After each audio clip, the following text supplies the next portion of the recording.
Back in 2022, Game Freak released Pokemon Legends Arceus for the 15th anniversary of the original Sinnoh games Diamond and Pearl.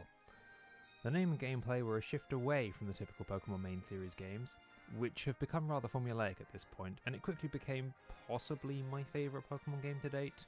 I'm not sure, I have to think about it a bit more.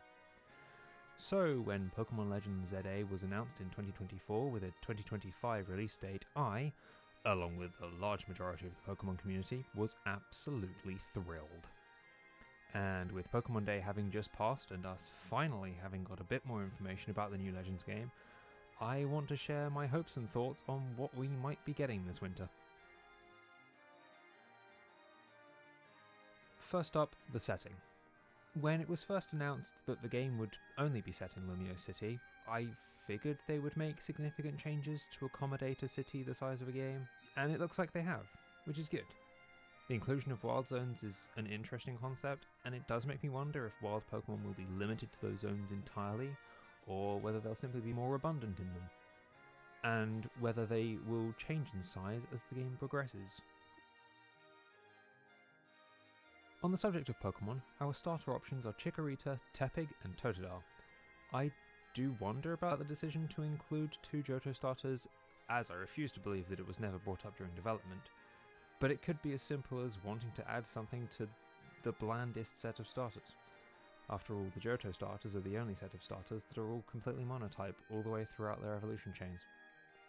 If I were to guess, I'd say that they saw that Chikorita was the least used starter due to type advantages in the Johto region.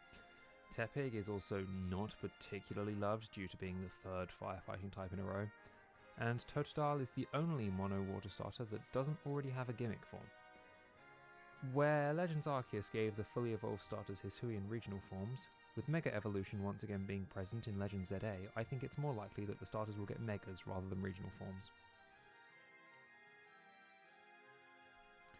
I am absolutely thrilled that AZ is present in this game, as he runs the hotel you stay at along with his Floette. That said, I really hope he plays an actual part in the story rather than just being an incidental character behind a desk, because he would be a really good character to give us lore drops throughout the game, being thousands of years old, and oh, who am I kidding, the game is called Pokemon Legends ZA, he's definitely going to be important. Also, I really want his Floette. I hope that we finally, after all this time, get access to Eternal Flower Floette, because it is absolutely beautiful. The trailer also introduces us to Quasartico Inc., which is a surprisingly hard name to say, an organisation which will probably serve as the evil team for this game, run by... That's Judi Dench. That's just... Okay. We were actually given very little information on the plot, just that these guys are in charge of Lumiose's urban redevelopment plan, and I guess we'll have to see exactly what is going on with that in the future. I presume they're building something dramatically evil that they're not supposed to. Oh, and Zygarde is also there, presumably because whatever sinister plot Quasartico is cooking up. I guess we'll have to find out about that in the game as well.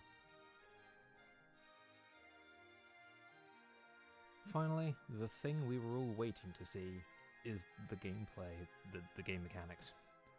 It looks like the overworld gameplay is similar to that in Legends Arceus. We see the character dodge rolling and aiming and throwing Pokeballs straight from the overworld without needing to enter battle. However, the battles themselves look very different. In this game, your Pokemon follows you around the field, making the player responsible for things like accuracy, I guess? Positioning is going to matter in this game, which makes me think it'll either become really simple to dodge all the attacks once you know how they work, or it'll be really difficult to dodge the majority of them regardless of how much you practice, and therefore battles in general will be considerably more challenging than they usually are. It also looks like battles are real-time rather than turn-based, which is a first for Pokemon Switch games. Pokemon Go does have real-time battles, but I think that's it. So, between the characters, the art style, and the gameplay, this reveal trailer showed off pretty much everything I was expecting it to, and certainly enough for me to be looking forward to getting this game when it comes out later this year, and seeing what other things are going to be revealed over the course of the year before it comes out.